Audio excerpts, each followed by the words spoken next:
Assalamualaikum warahmatullahi wabarakatuh. Perkenalkan, nama saya Heri Narewin. Kali ini saya akan membahas penilaian pembelajaran berbasis HOTS atau High Order Thinking Skills. Oke. Di sini terdapat 3 materi. Ada standar penilaian pendidikan, ada juga penilaian pembelajaran berbasis HOTS, dan juga kriteria penilaian pembelajaran berbasis HOTS. Oke. Kita langsung saja masuk ke standar penilaian pendidikan di Indonesia. Sebenarnya apa sih penilaian itu? Penilaian itu adalah proses pengumpulan dan pengolahan informasi untuk mengukur pencapaian hasil belajar peserta didik. Jika setiap penilaian itu memiliki acuan, maka acuan penilaian pencapaian hasil belajar peserta didik adalah Peraturan Menteri Pendidikan dan Kebudayaan Republik Indonesia Nomor 23 Tahun 2016 tentang Standar Penilaian Pendidikan, yang berbunyi bahwa standar penilaian pendidikan Indonesia adalah kriteria mengenai lingkup, tujuan, manfaat, prinsip, mekanisme, prosedur, dan instrumen penilaian hasil belajar peserta didik yang digunakan sebagai dasar dalam penilaian hasil belajar peserta didik pada pendidikan dasar dan pendidikan menengah. Oke, berikutnya kita masuk pada standar penilaian pendidikan. Nah, lingkup penilaian di sini penilaian pendidikan pada pendidikan dasar dan pendidikan menengah itu terdiri atas 3 ya. Ada penilaian oleh pendidik, ada juga penilaian hasil belajar oleh satuan pendidikan, ada juga penilaian belajar oleh pemerintah. Nah, penilaian hasil belajar peserta didik pada pendidikan dasar dan pendidikan menengah ini meliputi 3 aspek. Yang pertama, sikap, 2 pengetahuan, dan 3 keterampilan. Nah, di sini penilaian hasil belajar oleh pendidik itu bertujuan untuk memantau dan mengevaluasi proses kemajuan belajar dan perbaikan hasil belajar peserta didik secara berkesinambungan. Penilaian hasil belajar oleh satuan pendidikan itu bertujuan untuk menilai pencapaian standar kompetensi lulus atau SKL untuk semua mata pelajaran. Kalau penilaian hasil belajar oleh pemerintah itu bertujuan untuk menilai pencapaian kompetensi lulusan secara nasional pada mata pelajaran tertentu. Nah, di sini kita masuk pada prinsip penilaian hasil belajar. Di sini ada sahih, objek, adil, terpadu, menyeluruh dan berkesinambungan, sistematis, beracuan kriteria, dan akuntabel. Nah, sahih itu artinya penilaian itu didasarkan pada data yang mencerminkan kemampuan yang telah diukur. Kalau objektif itu artinya penilaian itu didasarkan pada prosedur dan kriteria yang jelas, jika tidak dipengaruhi oleh subjektivitas penilai. Nah, kalau adil itu artinya penilaian itu tidak menguntungkan atau merugikan peserta didik karena itu berkebutuhan khusus pada perbedaan latar belakang agama, suku, budaya, adat istiadat, status sosial ekonomi, dan juga gender. Kalau terpadu itu artinya penilaian itu merupakan salah satu komponen yang tidak terpisahkan dari kegiatan pembelajaran. Sedangkan terbuka itu artinya prosedur penilaian, kriteria penilaian, dan dasar pengambilan keputusan itu dapat diketahui oleh pihak yang berkepentingan, termasuk siswa dan juga orang tua atau wali siswa atau peserta didik. Menyeluruh dan berkesinambungan itu artinya penilaian itu mencakup semua aspek kompetensi dengan menggunakan berbagai teknik penilaian yang sesuai untuk memantau dan menilai perkembangan kemampuan peserta didik. Sedangkan sistematis itu artinya penilaian itu dilakukan secara berencana dan bertahap dengan mengikuti langkah-langkah baku. Jadi ada aturan yang melandasi hal itu. Oke. Selanjutnya beracuan kriteria.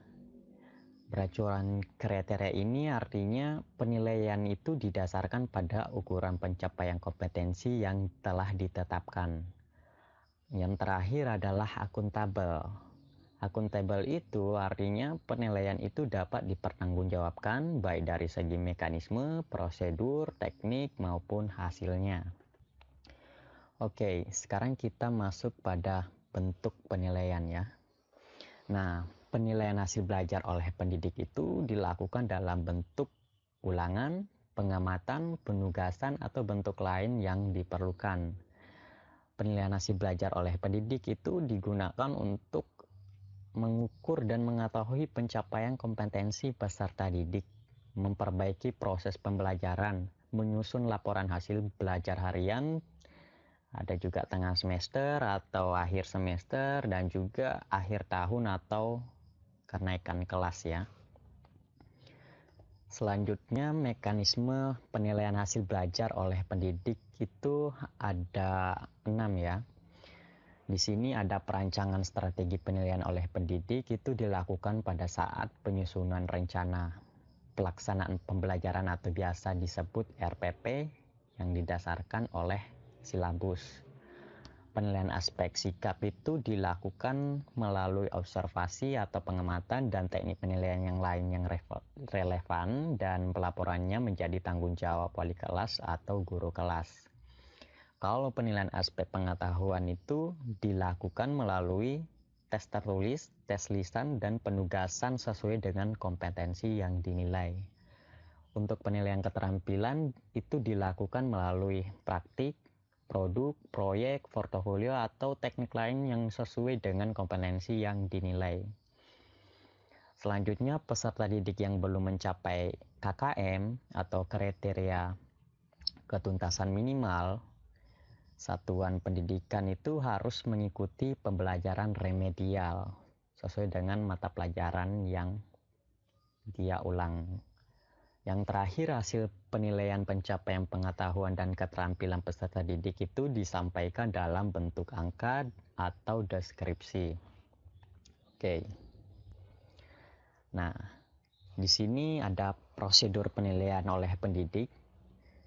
Yang intinya, pendidik itu menetapkan tujuan penilaian dengan mengacu pada RPP yang telah disusun. Pendidik juga harus bisa menyusun kisi-kisi penilaian, membuat instrumen penilaian dan juga pedoman penilaian, melakukan analisis kualitas instrumen, melakukan penilaian, mengolah atau menganalisis, atau juga mengimplementasikan hasil penilaian, dan juga melaporkan hasil penilaian, kemudian memanfaatkan laporan hasil penilaian.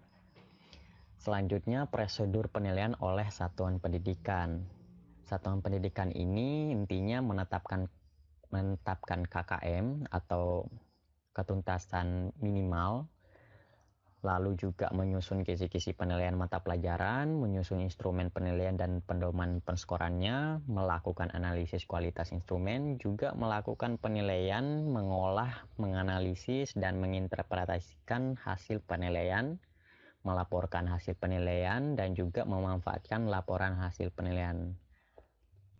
Kalau prosedur penilaian oleh pemerintah itu sama saja dengan prosedur penilaian oleh pendidik dan juga satuan pendidikan.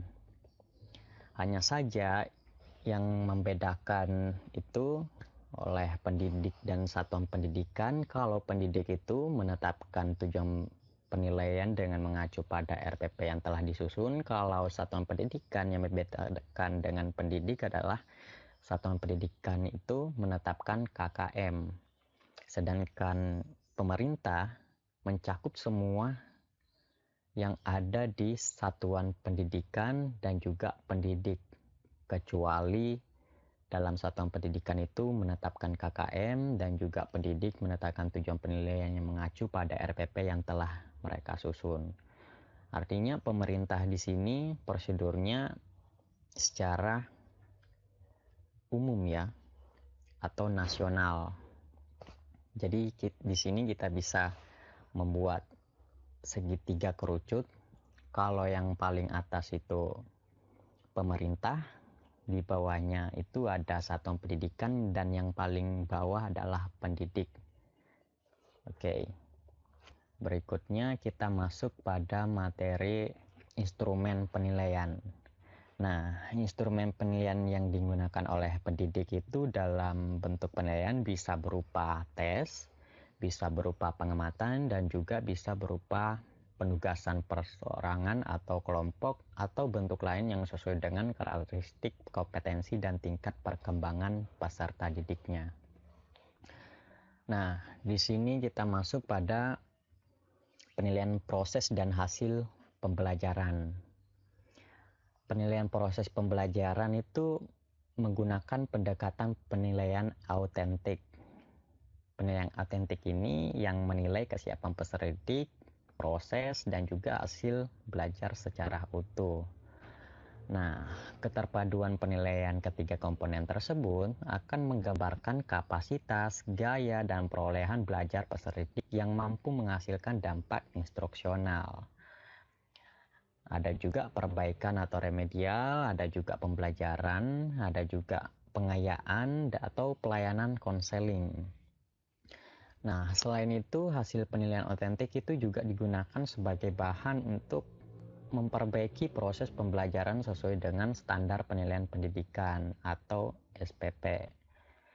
Nah, evaluasi proses pembelajaran itu dilakukan saat proses pembelajaran dengan menggunakan alat, bisa lembar pengamatan, angket, rekaman, atau juga catatan anekdot, atau juga bisa refleksi ya. Nah, untuk evaluasi hasil pembelajaran itu bisa dilakukan saat proses pembelajaran dan akhir satuan pembelajaran dengan menggunakan metode dan alat seperti tes lisan atau perbuatan, atau juga tes tertulis, atau hasil evaluasi akhir yang diperoleh dari gabungan evaluasi proses dan evaluasi hasil pembelajaran. Nah, berikut adalah penilaian berbasis HOTS kognitif ya, atau yang berkaitan dengan otak. Nah, untuk penilaian pembelajaran berbasis HOTS pada penilaian aspek pengetahuan atau kognitif dengan bentuk tes itu dapat dilakukan melalui tahapan penyusunan perencanaan penilaian, pengembangan instrumen penilaian, dan juga melaksanakan penilaian atau memanfaatkan hasil penilaian, dan juga melaporkan hasil penilaian dalam bentuk angka dengan skala 0 sampai 100 dan juga deskripsi. Nah, di sini ada level-levelnya ya. Yang pertama, mengingat, lalu memahami, menerapkan, kemudian menilai, dan yang terakhir adalah menciptakan atau sintesis. Selanjutnya di sini adalah persentase penilaian aspek kognitif itu yang paling banyak adalah C3 atau aplikasi yang persentasenya adalah 45%. Dan yang paling terendah itu adalah C1 dan juga C5 ya. Nah, selanjutnya materi penilaian berbasis HOTS afektif. Nah, di sini taksonomi Crow dalam ranah afektif itu adalah yang paling populer dan banyak digunakan. Crow itu mengurutkan ranah afektif berdasarkan penghayatan. Penghayatan ini berhubungan dengan proses ketika perasaan seseorang beralih dari kesadaran umum ke penghayatan yang mengatur perilakunya secara konsisten terhadap sesuatu. Hierarki ranah afektif ini mulai dari penerimaan, penanggapan, perhitungan atau penilaian, pengaturan atau pengelolaan, dan bermuatan nilai. Nah, penerimaan ini merupakan kesadaran atau kepekaan yang disertai keinginan untuk menunggang atau bertoleransi terhadap suatu gagasan, benda, atau gejala. Hasil belajar penerimaan ini merupakan pemilikan kemampuan untuk membedakan dan menerima perbedaan. Contohnya, penunjukan penerimaan dengan mengiyakan, mendengarkan, atau menanggapi sesuatu. Untuk penanggapan ini merupakan kemampuan memberikan tanggapan atau respon terhadap suatu gagasan, benda, bahan, atau segala sesuatu ya. Nah, hasil belajar penanggapan ini merupakan suatu komitmen untuk berperan serta berdasarkan penerimaan. Contohnya mematuhi, menuruti, tunduk, mengikuti, mengomentari, bertindak sukarela, mengisi waktu senggang atau menyambut ya. Untuk perhitungan atau penilaian itu merupakan kemampuan memberi penilaian atau perhitungan terhadap gagasan, bahan, benda, atau segala hal yang lainnya. Nah, hasil belajar perhitungan atau penilaian ini merupakan keinginan untuk diterima, diperhitungkan, dan dinilai orang lain. Nah, contohnya seperti meningkatkan kelancaran berbahasa atau dalam berinteraksi, menyerahkan, melepaskan sesuatu, membantu, menyumbang, mendukung, dan mendebat ya. Nah, yang terakhir pengaturan atau pengolahan. Pengaturan nilai atau pengolahan nilai ini merupakan tindakan puncak dalam perwujudan perilaku seseorang yang secara konsisten itu sejalan dengan nilai atau seperangkat nilai-nilai yang diyakini secara mendalam. Hasil belajarnya ini merupakan perilaku seimbang, harmonis, atau juga bertanggung jawab dengan standar nilai yang tinggi. Contohnya, memperbaiki, membutuhkan, atau menempatkan pada standar yang tinggi, mencegah, berani menolak juga bisa, dan juga mencari penyelesaian dari suatu masalah. Nah, di sini kita masuk materi berikutnya, penilaian berbasis HOTS dalam psikomotor. Anita Harrow mengelola taksonomi ranah psikomotor berdasarkan derajat koordinasi yang meliputi koordinasi, ketaksengajaan, dan kemampuan yang dilatihkan. Taksonomi ini dimulai dari refleks yang sederhana pada tingkat tertinggi. Antaranya gerakan refleks, gerakan dasar, gerakan tanggap perseptual, kegiatan fisik, dan juga komunikasi tidak berwarna. Gerakan refleks apa sih artinya itu? Gerakan refleks itu merupakan tindakan yang ditujukan tanpa belajar dalam menanggapi stimulus. Contohnya, merentangkan, memperluas, melenturkan, merenggangkan, dan juga menyesuaikan postur tubuh dengan keadaan. Kalau gerakan dasar itu artinya pola gerakan yang diwarisi terbentuk berdasarkan campuran gerakan refleks dan juga gerakan yang lebih kompleks dari itu. Contohnya kata kerjanya ya.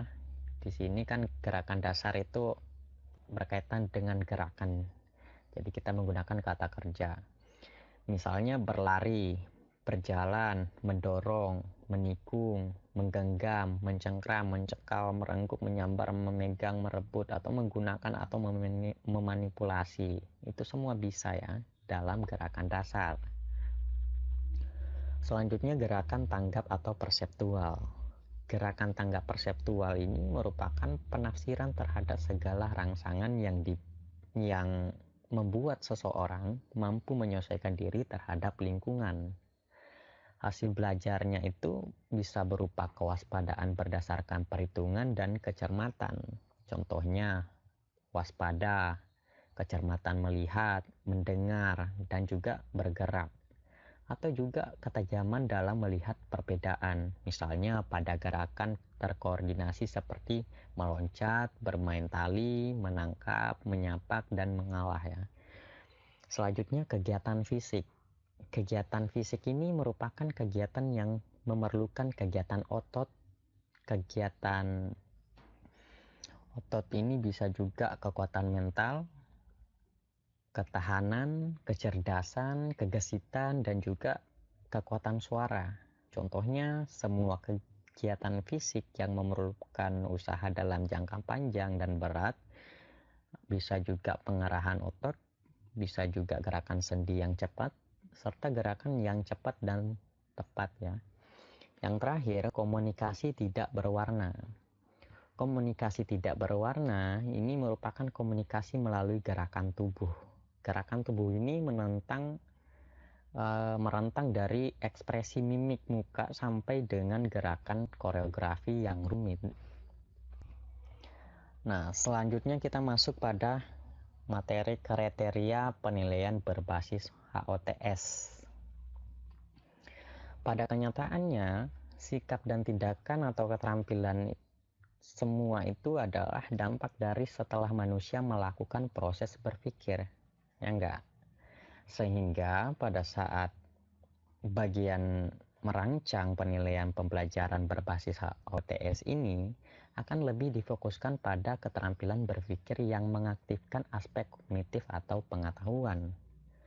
Aspek pengetahuan yang digunakan Bloom setelah direvisi meliputi mengingat, memahami, menerapkan, menganalisis, menilai, dan juga menciptakan.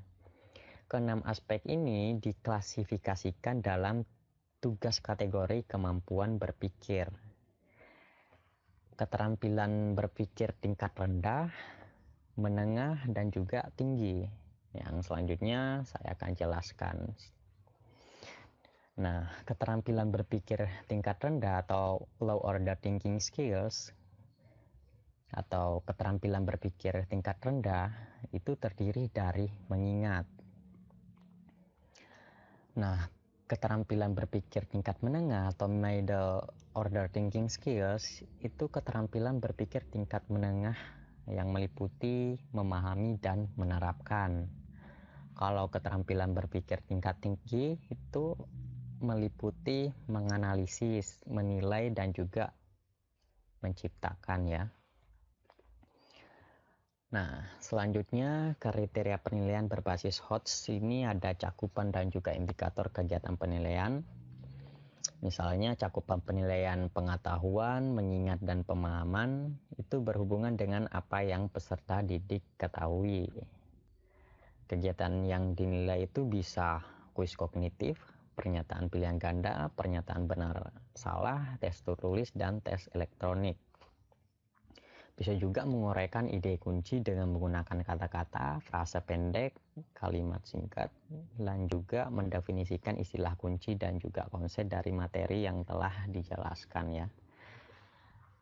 Di sini bisa Anda baca sendiri ya, apa saja yang bisa dinilai dari siswa. Oke, selanjutnya cakupan dan indikator kegiatan penilaian keterampilan menganalisis dan berpikir kritis. Cakupan penilaian ini berhubungan dengan belajar tentang bagaimana dan bukan apa. Bagaimana dan bukan apa itu kan beda ya. Bagaimana itu caranya, apa itu tadi sudah masuk dalam materi sebelumnya, yaitu mengingat dan pemahaman. Kegiatan yang dinilai itu bisa mengklasifikasi, kategori, dan memilah informasi, membandingkan dua peristiwa, teori atau proses, bisa juga menganalisis, mengevaluasi, dan mengungkapkan data, melakukan wawancara, meneliti, memprediksi hasil dari suatu peristiwa dan menguji teori, bisa juga berdebat, bisa juga berpartisipasi dalam diskusi kelompok, atau menulis ulang cerita dari sudut pandang atau perspektif yang berbeda. Nah, selanjutnya cakupan penilaian keterampilan mensintesis dan berpikir kreatif. Jadi keterampilan ini berhubungan dengan kemampuan untuk menggabungkan sesuatu yang sudah diketahui dengan baik dan hal baru dengan cara dan konteks yang berbeda. Kegiatan yang dinilai itu bisa meringkas tulisan atau juga menulis jurnal, membuat analogi, peta konsep, mendesain website, menafsirkan informasi dari berbagai sumber, mengompilasi portofolio, menulis puisi dan juga narasi, menulis ulang cerita dari perspektif yang berbeda, atau membuat puisi, atau melakukan eksperimen. Selanjutnya, keterampilan memecahkan masalah. Keterampilan ini berhubungan dengan masalah dan menentukan solusi yang tepat ya. Kegiatan yang dinilai itu bisa menentukan masalah dan memecahkan masalah, curah pendapat, membuat pernyataan atau problem posing, memilih dan menetapkan strategi yang tepat untuk konteks yang sesuai, bisa juga meneliti, bisa juga simulasi dan skenario pemecahan masalah. Lalu keterampilan mengaplikasikan dan kinerja. Keterampilan dan kinerja keterampilan ini berhubungan dengan penerapan pengetahuan, keterampilan, dan pemahaman melalui kinerja. Kegiatan yang dinilai adalah penyuntingan, menciptakan dan menggunakan model, membuat diorama untuk menggambarkan suatu peristiwa, memproduksi poster, menyajikan kinerja kelompok dan kinerja individu, berprestasi dalam debat, menjelaskan dan menunjukkan kepada orang lain, menganalisis permintaan dan proyek penelitian sederhana, dan juga membuat video atau podcast termasuk menulis naskah dan film produksi atau audio. Nah, berikutnya keterampilan mengevaluasi. Keterampilan ini berhubungan dengan menerapkan pengetahuan dan pemahaman untuk membuat penilaian. Yang bisa dinilai itu bisa berupa menjawab pertanyaan pendek, termasuk tanggapan lisan dan juga tertulis. Kemudian peta konsep dan pemetaan pikiran untuk menunjukkan generalisasi dan hubungan. Bisa juga refleksi dan evaluasi diri, termasuk jurnal, blog, dan juga wiki ya. Lalu kemudian berpartisipasi dalam penilaian diri.